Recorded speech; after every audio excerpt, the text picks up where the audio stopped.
จิตသားတဲ့သင်ဟာအတိတ်ကာလတုန်းကမကောင်းတာကိုလုပ်ခဲ့လို့မကောင်းတဲ့အကျိုးရလဒ်တွေကိုရတာ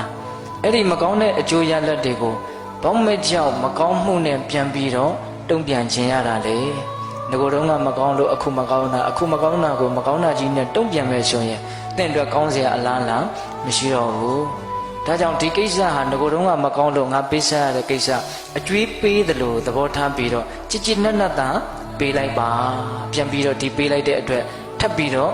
မယူချင်ပါတော့နဲ့ထပ်ပြီးတော့ယူရင်ထပ်ပြီးတော့ပေးနေရအောင်ပါနော်သဘောပေါက်ရဲ့လားဦးဇင်ပြောတာကို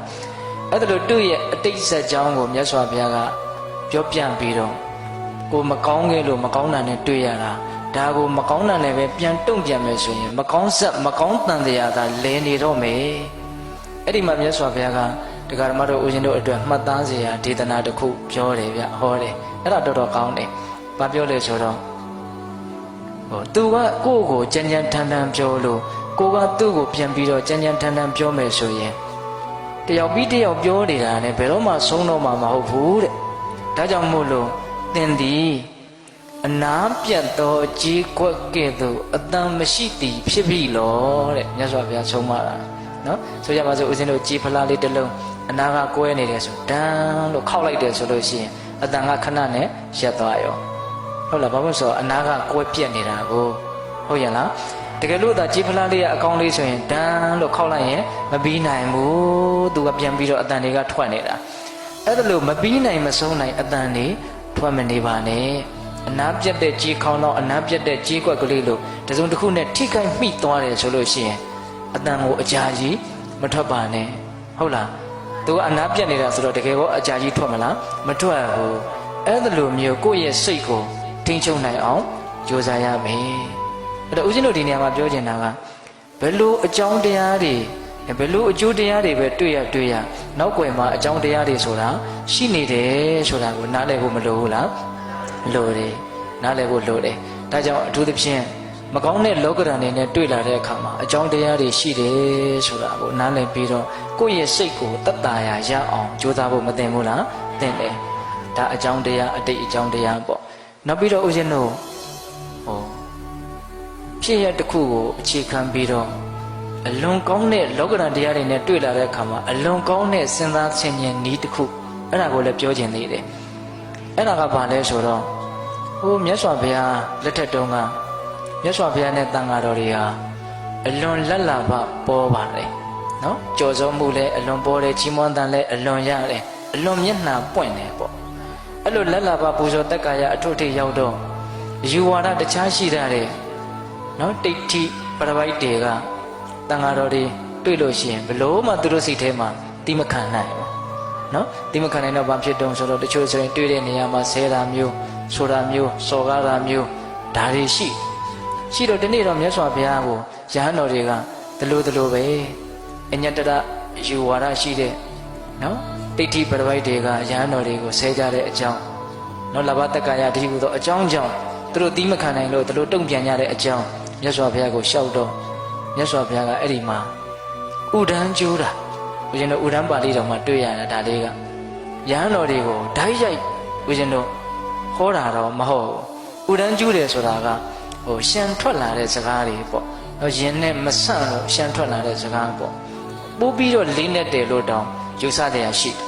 ဥဒန်းစကားဆိုတာအဲ့ဒါဦးဇင်းတို့ဥဒန်းပါဠိတော်ဆိုပြီးတော့မြတ်စွာဘုရားရဲ့ဥဒန်းနေကြီးပဲတိတ္တတန်ဃာယနာတင်ထားတဲ့နော်ကျမ်းစာရှိတယ်အဲ့ဒီမှာမြတ်စွာဘုရားဘယ်လိုဥဒန်းကျိုးတုံးဆိုတော့တော၌ဖြစ်စေရွာ၌ဖြစ်စေဆင်းရဲခြင်းချမ်းသာခြင်းဖြင့်တွေ့ထိသည်ရှိသောသူကြောင့်ကိုကြောင့်ဖြစ်သည်ဟု၍အစွဲမထားရတဲ့နော်ဒီခန္ဓာ၅ပါးရှိနေ၍သာလေချမ်းသာခြင်းဆင်းရဲခြင်းဆိုတာတွေ့ထိလာတာအကယ်၍သာခန္ဓာ၅ပါးမရှိဘူးဆိုရင်ချမ်းသာခြင်းဆင်းရဲခြင်းဆိုတာတွေ့ထိစရာအကြောင်းဘယ်မှာရှိပါအပ်နေတဲ့ဟောဒါလေးပြောတာဆိုးရတဲ့လောကဓာတ်နေနဲ့တွေ့လာတဲ့အခါမှာအလွန်ကောင်းတဲ့အတုမဲ့ဆေးတလက်လို့တောင်ဦးဇင်ကထင်တယ်ဟုတ်လားပြန်ပြောမယ်နော်တော၌ဖြစ်စေရွာ၌ဖြစ်စေဆင်းရဲခြင်းချမ်းသာခြင်းတို့ဖြင့်တွေ့ထိလာသည်ရှိသောသူကြောင့်ဖြစ်သည်ငါကြောင့်ဖြစ်သည်ဟု၍အစွဲမထားရတဲ့ဘယ်နေရာမှာနေချမ်းသာခြင်းဆင်းရဲခြင်းဆိုတာကတော့တွေ့ရမှာကြုံရမှာပဲ ဟုတ်လားဘယ်နေရာမှာနေနေဘယ်အချိန်မှာနေနေချမ်းသာခြင်းဆင်းရဲကတော့တွေ့ရမှာပဲအဲ့ဒါလို့တွေ့လာတဲ့အခါမှာဒါသူ့ကြောင့်ဒါမှမဟုတ်ဒါငါအတုံးမကြလို့အဲ့ဒါလို့ငါကြောင့်သူ့ကြောင့်ဆိုတဲ့အစွဲတွေပြင်းပြင်းထန်ထန်မထားပါနဲ့တဲ့နော်သူ့ကြောင့်ဆိုရင်လည်းပဲဒါတော်တော်ရှုပ်သွားမယ်သူ့ကြောင့်ဆိုရင်ကိုကတော့ရှင်းတော့မှာလေနော်သူ့ကြောင့်ဒီဒုက္ခကြီးတွေ့တယ်ဆိုရင်သူ့ကိုပြောလိုက်မယ်သူ့ကိုဖယ်လိုက်မယ်ဆိုရင်ဒီဒုက္ခရှင်းသွားတယ်လို့ကိုကထင်မှာအဲ့လိုဆိုရင်သူနဲ့ပြဿနာကတက်ရတော့မှာဟုတ်ရဲ့လားငါကြောင့်ဆိုရင်လည်းပဲငါညံ့ရလေခြင်းဆိုပြီးတော့ကိုထိုးနှက်နေတာနဲ့လောကရန်တရားတွေကမပြောက်တဲ့အပြင်နောက်ထပ်စိတ်ဆင်းရဲမှုတွေပါတိုးမလာဘူးလားတိုးလာတယ်ဒါကြောင့်ဘယ်နေရာမှာပဲနေနေချမ်းသာခြင်းဆင်းရဲခြင်းဆိုတာတွေ့ရလိမ့်မယ်တွေ့လာတဲ့အခါမှာဒါဟာငါကြောင့်သူ့ကြောင့်ဆိုတဲ့အစွဲမထားပါနဲ့တဲ့တကယ်တမ်းကတော့ခန္ဓာ၅ပါးရှိနေလို့ဒီချမ်းသာခြင်းဆင်းရဲခြင်းဆိုတာတွေ့ထိတာပါခန္ဓာ၅ပါးသာတကယ်လို့မရှိဘူးဆိုရင်ချမ်းသာခြင်းဆင်းရဲခြင်းဟာတွေ့တဲ့အကြောင်းမရှိပါဘူးတဲ့အဲ့ဒီတော့ပိဋကပေါင်းတော်ကောင်းတို့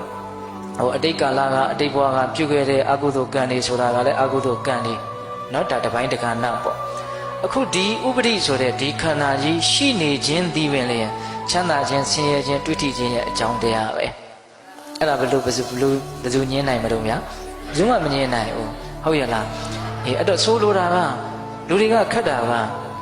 ချမ်းသာကိုသာတွေ့ကြုံလို့ရပြီးတော့ဆင်းရဲကိုကြတော့မတွေ့ကြုံလို့ရဘူးမဖြစ်နိုင်ဘူးဒီခန္ဓာကိုယ်ကြီးရှိနေရင်တော့ချမ်းသာလည်းတွေ့ရလိမ့်မယ်ဆင်းရဲလည်းတွေ့ရလိမ့်မယ်ဟုတ်ရဲ့လားအဲ့ဒါကိုကိုကအမှန်အတိုင်းနားလေသဘောပေါက်ပြီးတော့ဒါဒီပဲလေအကြောင်းတရားတစ်ခုပဲအကြောင်းတရားမှာတော်တော်ကြီးကျယ်တဲ့အကြောင်းတရားနော်တကယ်လို့ဒီဆင်းရဲခြင်းဆိုတာကိုမတွေ့ကျင်ဘူးဆိုရင်တော့ဘဝဇက်ချုပ်ငင်းရုပ်သိမ်းအောင်နော်ဘဝရဲ့ပုံမှာတတမမောတဲ့တဏှာလောဘကင်းအောင်ကျင့်ဝင်ရှိတာပဲလေဟုတ်လားအဲ့လိုမကျင့်နိုင်လို့အဲ့လိုမဖြစ်သေးဘူးဆိုရင်တော့ဒီပုတ်သေးကပဲဒီပဲ